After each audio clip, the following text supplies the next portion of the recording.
आयोजन किया। इस मौके पर प्रदेश सरकार के स्वास्थ्य मंत्री जय प्रताप ने शिरकत की। सैकड़ों की संख्या में ट्रैक्टर जिला मुख्यालय के बीएसए ग्राउंड से जोगिया तक की यहां रैली जाएगी।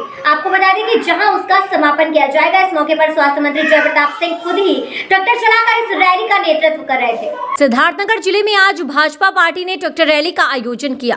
इस मौके पर प्रदेश सरकार के स्वास्थ्य मंत्री जय प्रताप ने शिरकत किया। सैकड़ों की संख्या में ट्रैक्टर जिला मुख्यालय के बीएसए ग्राउंड से जोगिया तक ये रैली जाएगी, जहां उसका समापन किया जाएगा। इस मौके पर स्वास्थ्य मंत्री जय प्रताप सिंह खुद ही ट्रैक्टर चलाकर इस रैली का नेतृत्व कर रहे थे। बाद में मीडिया से बात करते हुए स्वास्थ्य मंत्री ने कहा कि हम किसानों को बताना चाहते हैं कि हमारी सरकार ने किसानों के लिए कितना काम किया है। अभी हाल ही में हमारे प्रधानमंत्री जो कृषि कानून वापस लिए हैं, उसमें 80% लघु और सीमांत किसानों के लिए था। कुछ लोगों के कारण से सहमति नहीं बन पाई। उस बात को ध्यान में रखकर इस कानून को वापस लिया गया है।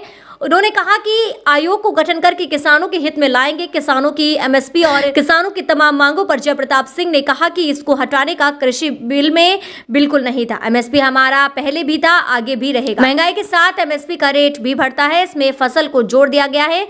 इसमें सवालों पर मंत्री ने कहा कि नाराजगी का सवाल नहीं। हमने किसानों की कर्ज माफी किया था। हमारी सरकार ने किसानों को काफी सब्सिडी भी दी है। के संगठन के माध्यम से हर जनपद में ट्रैक्टर रैली निकाल के हमारे किसानों को बताना भी चाहते हैं कि सरकार ने कितना काम उनके पक्ष में किया, किस तरह से हमारे 3 कानून जो अभी जल्दी माननीय प्रधानमंत्री ने वापस लिया, उनमें कौन कौन से शर्तें ऐसे थे जो किसानों के हित में थे और कितना उनका फ़ायदा था।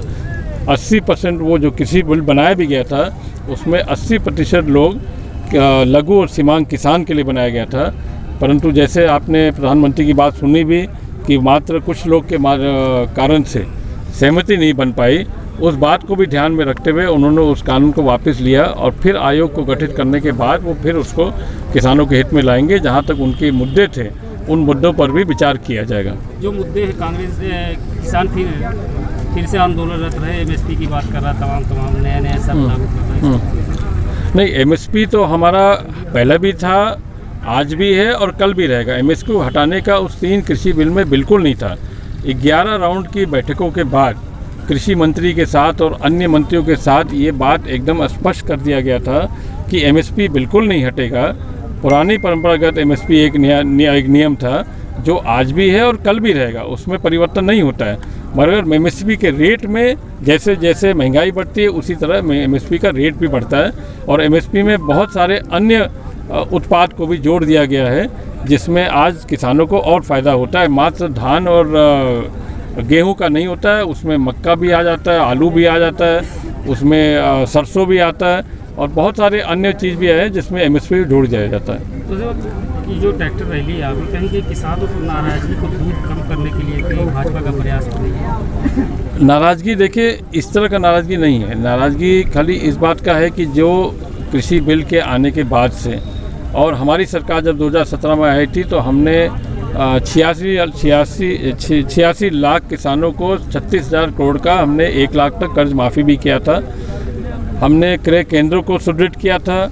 सबसे अधिक 5 साल के अंदर अभी तक आप देखेंगे सबसे अधिक खरीदारी एमएसपी के माध्यम से हुआ है और सबसे ज़्यादा हम लोग ने खाद को वितरण करने के लिए या अन्य सामग्री, उसका जो ट्रैक्टर में सब्सिडी, ट्रैक्टर के साथ 4 उपकरण का आप अगर वो करेंगे, क्या बोले, खरीदारी करेंगे तो 80% उसमें अनुदान होगा।